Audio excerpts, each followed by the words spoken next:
In this video, I'm going to be demonstrating how to use the NotebookLM tool, in particular their most recent function that has just been released, and that's their new video and presentation function. So let's jump in.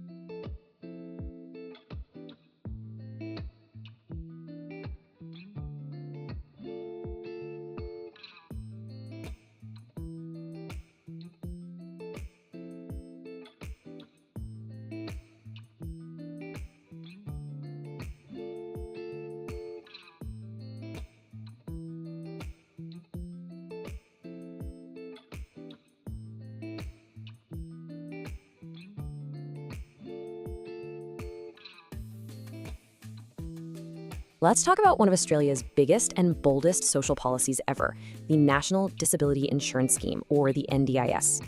Its story is really a tale of two massive challenges. First, you've got the incredible legal puzzle of how it was even created. And second, you've got the very different on-the-ground struggles of actually rolling it out across the country.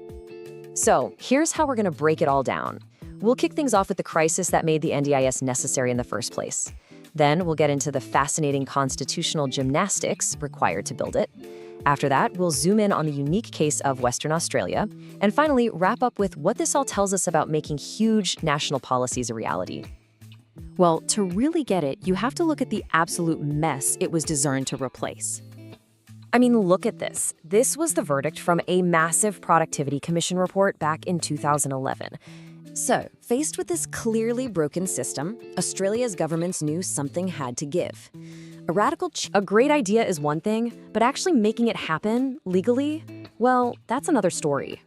This brilliant concept immediately ran in the Australian Constitution. You won't find a section that says the federal government can just make laws about disability.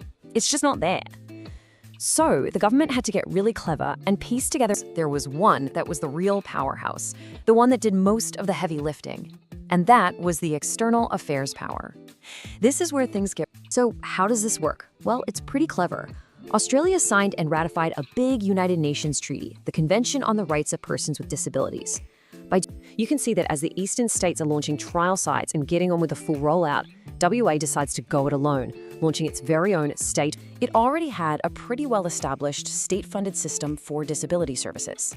This actually made things more complicated. And if that wasn't enough, WA also had this unique cocktail of challenges.